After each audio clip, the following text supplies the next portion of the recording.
Promotions లో unit full బిజీగా ఉంది. ఎంతగా అంటే ఒకవైపు ఎన్టీఆర్, మరోవైపు కొరటాల, ఇంకోవైపు జాన్వి విడిపోయి మరీ ప్రమోషన్స్ చేస్తున్నారు.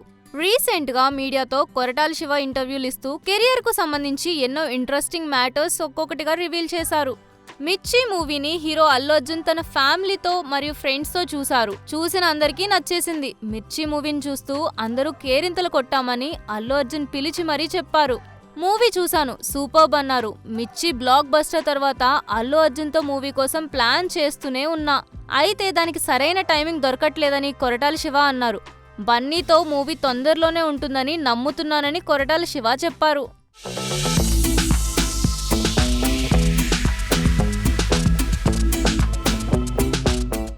ఆచార్య మూవీ కంటే దేవరా స్టోరీ లైన్ ఎన్టీఆర్తో డిస్కషన్ చేశానని కొరటాల శివ చెప్పారు. అదే ఫైనల్ అయింది. ఇప్పుడు మీరు చూస్తున్న పార్ట్ 1గా రిలీజ్కు సిద్ధమైందని శివ రివీల్ చేశారు.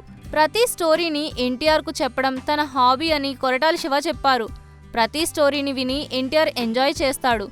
ఈ మూవీ చేసేస్తా అని కమిట్ అవుతారు. ఈ స్టోరీ మీకు సెట్ అవ్వదని ఆపుతానని కొరటాల శివ చెప్పుకొచ్చారు.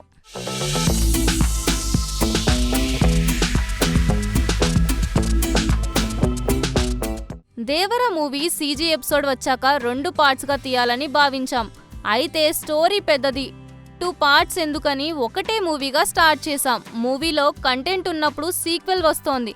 దీంతో 2 పార్ట్స్గా రిలీజ్ చేయాలని డిసైడ్ అయిపోయామని కొరటాల శివ మూవీ సీక్వెల్ పై క్లారిటీ ఇచ్చారు. సెన్సార్ అయ్యాక మూవీని ఎక్కడా ట్రిమ్ చేయలేదు. జస్ట్ సాంగ్ ప్లేస్మెంట్ మార్చడం జరిగింది. దేవరాలో క్యారెక్టర్ లెంత్ కన్నా ఆ క్యారెక్టర్ ఎంత పవర్ఫుల్ గా ఉందో చూడాలి. దేవరాలో షాక్ సీన్ ఇరికించే ప్రయత్నం చేయలేదు. మూవీ చూస్తే న్యాచురల్ గా వచ్చిన సీన్ అని తెలుస్తుంది. మిర్చి తర్వాత ప్రభాస్ తో మూవీ చేయడానికి డేట్స్ అడ్జస్ట్ కాలేదు. డేట్స్ దొరికితే ప్రభాస్ తో కూడా మూవీ చేస్తా. దానికంటే ముందు అల్లు అర్జున్ తోనూ మూవీ చేసే అవకాశం ఉందని కొరటాల శివ క్లారిటీ ఇచ్చారు.